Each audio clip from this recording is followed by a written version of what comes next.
a statement was made by some of our colleagues who have been in the media space.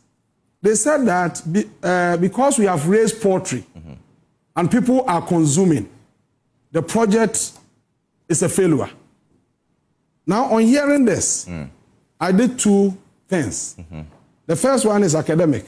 We have less than 10 minutes. Yes, the first one is academic, and I want to do that with you. Okay. Probably for the public to also be part of it. I subjected their argument to Aristotle's test of syllogism. Aristotle says that when somebody makes an argument and draws conclusion, first determine the major premise.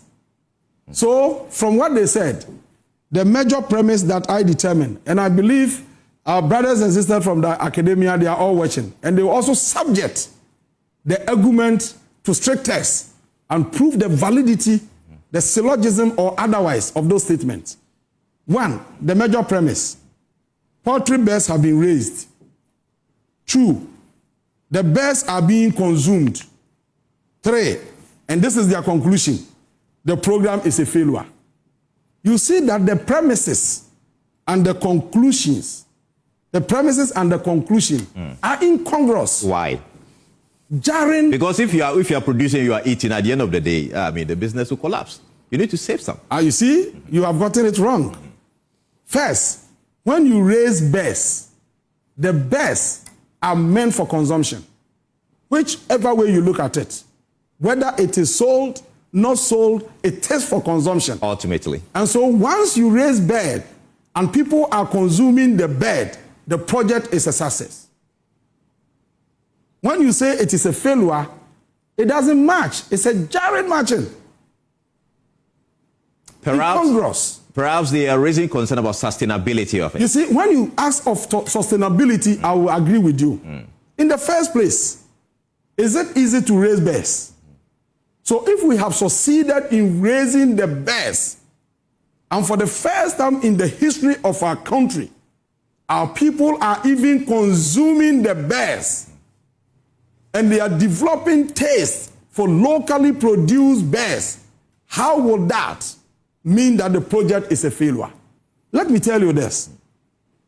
The past government procured 10,000 battery cages and distributed to some top politicians free of charge, because the government wanted to use that to increase the production of poultry in this country. What was the impact? Did you see the impact? They also procured some birds and distributed. Did you see the impact? But at that time, these same people who are today crying on every radio station was on the same radio stations singing encomiums of the project. What has changed? You think they are unduly criticizing the Nkokonkitinkiti? It is not unduly. Every public policy is subject to criticisms. But criticisms must be constructive.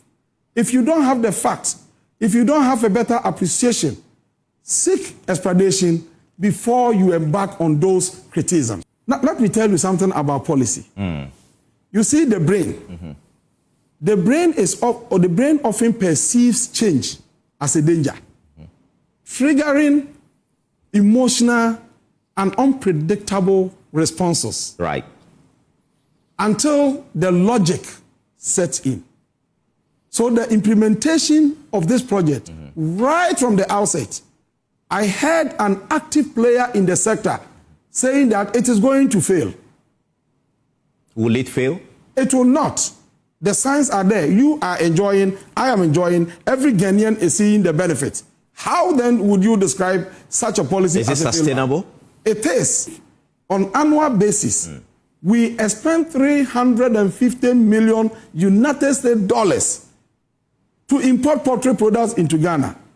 That huge amount of money is creating jobs in those countries at the expense and peril of the youth of our nation. And that is why we said that with this project, we are going to unlock the full potential of the poultry subsector for job creation. Now, after the Nkokonkitinkiti, when we are done, we then move to the second phase.